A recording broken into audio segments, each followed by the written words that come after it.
446 میں آ کر شیعوں کی حکومت کو ختم کیا تغرل بیگ سلجوکی نے۔ سلجوک مسلمان ہوئے تھے محمود غزنوی کے دور میں۔ سلجوک ان کے بڑے کا نام تھا۔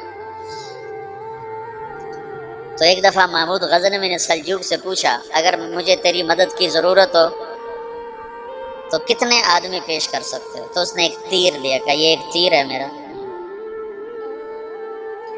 کسی کو یہ تیر بھیج کر میرے علاقے میں بھیج دو تو چند گھنٹوں میں 1,00,000 تلواریں تیرا پہرا دینے کے لیے تیار ہوں، میرے پاس اتنی طاقت ہے۔ تو یہ سلجوک کی نسل میں تھا تغرل بیگ۔ اللہ تعالیٰ نے جب عرب زوال کا شکار ہو گئے اور ضعف کا شکار ہو گئے، جیسے بڑھاپے کا کوئی علاج نہیں، جب قوموں پہ زوال آتا ہے تو اس کا بھی کوئی علاج نہیں، پھر اور قوم کو جگہ ملتی ہے۔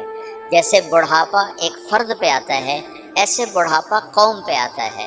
قوم کا بڑھاپا جوانی میں نہیں لوٹ سکتا، جیسے فرد کا بڑھاپا جوانی کی طرف نہیں لوٹ سکتا، قوم کا بڑھاپا جوانی کی طرف نہیں لوٹ سکتا۔ کوئی علاج نہیں، نئی نسل کا آنا ہی علاج ہے۔ تو عرب دھل چکے تھے، 600 سال بہت ہوتے ہیں حکومت کو، اپنی صفات گم کر چکے تھے، اب نئے خون کی ضرورت تھی۔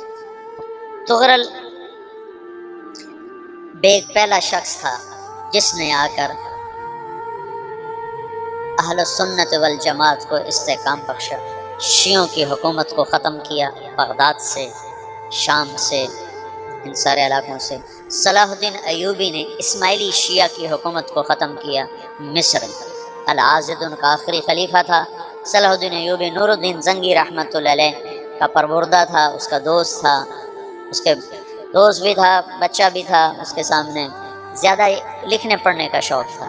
پھر اللہ تعالیٰ نے اس سے کام لیا اور اس کو مصر کا گورنر بنا کے بھیجا، مصر کی مدد کے لیے بھیجا۔ تو وہاں اس نے صلاح الدین ایوبی نے وہاں ختم کیا، تغرل بیگ نے یہاں ختم کیا۔ تو پھر سلجوق جو تھے نا یہ اقتدار میں آئے، ادھر ختم ہو گئی سلطنت بنو عباس کی، مصر ایک چھوٹی سی ترکوں کی سلطنت۔ تو اللہ تعالیٰ پھر مرکزیت کے لیے ایک نظام چلا ہے۔ دو لشکر آپس میں لڑ رہے ہیں ایک میدان میں، ایک جنگلی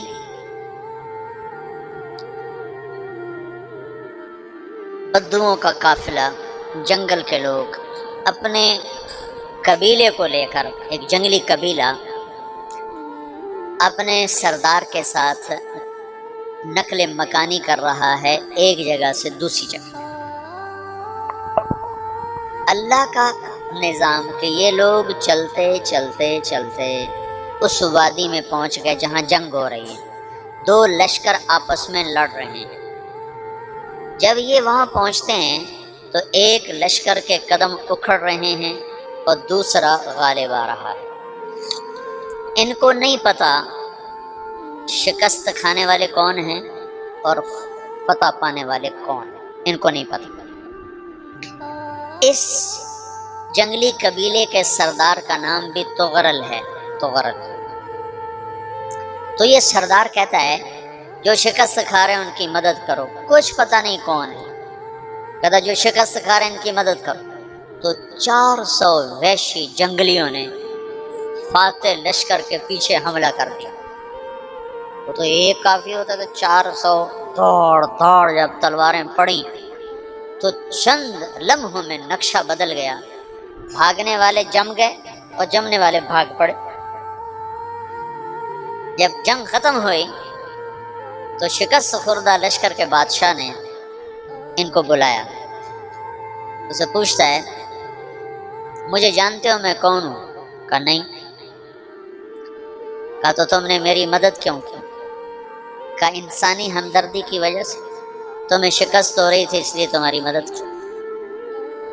پھر اس نے اپنا تعارف کرایا، میں ہوں سلیمان سلجوقی، ترکی کا بادشاہ۔ مسلمانوں کا لشکر تھا اور تاتاریوں سے شکست کھا رہا تھا، تاتاری فتح پا رہے تھے، مسلمان شکست کھا رہے تھے۔ تو وہ اللہ کی غیبی مدد بن کر آئے، تو وہ اس سے کہتا ہے میرے ساتھ رہنا پسند کرو، تم نے میرے اوپر احسان کیا ہے، میں اس کا بدلہ دینا چاہتا ہوں، میرے ساتھ رہنا پسند کرو گے؟ کہنے کا کر لوں گا۔ تو اس کو لے کر ترکی آیا، اور استنبول اس وقت روم کی حکومت میں تھا، اس سے فتح کیا اس تغرل کے آگے چوتھے پانچویں پڑپوتے محمد فاتح نے۔ تو یہ استنبول ہے، یہ ترکی ہے، بیچ میں ایک چھوٹا سمندر ہے، یہاں ایک جاگیر ہے۔ تو سلطان سلیمان کہتا ہے یہ جاگیر تجھے وقف ہے، ادھر سے رومی مجھے تنگ کرتے ہیں حملے کر کر کے، تو میرا دفاع کرتے رہنا، یہ جاگیر تیری۔ اس جاگیر پہ اس نے اپنے قافلے کو آباد کر دیا، اپنے قبیلے کو، اور ایک چھوٹی سی حکومت بنا لی، جو ایک صوبہ سمجھو سلمان سلجوقی کا، وہ ایک چھوٹا سا صوبہ ہے۔ وہاں جب یہ رہ پڑا تو پھر یہ ایک شیخ کے بیت ہوتا ہے، وہاں شیخ طریقہ ہے، ان کے یہ بیت ہونے جاتا ہے، وہ اس کو رات اپنے پاس ٹھہراتا ہے، تو ایک کمرے میں ان کو ان کا خادم ٹھہراتا ہے۔ یہ جب کمرے میں جاتا ہے تو سامنے دیوار میں تاکچے پر قرآن پڑا ہوا ہے، تو یہ تغرل بیگ کہتا ہے یہ کیا ہے، یہ کیا ہے؟ تو وہ خادم کہتا ہے یہ کتاب اللہ ہے، قرآن ہے۔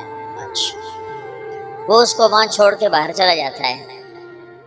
وہ دیہاتی آدمی، جنگل کا رہنے والا، پہلی دفعہ زندگی میں قرآن دیکھا، وہ کہتا ہے یہ قرآن ہے، اللہ کی کتاب ہے، میں اللہ کی کتاب کے سامنے سو جاؤں، کتنی بے ادبی ہے۔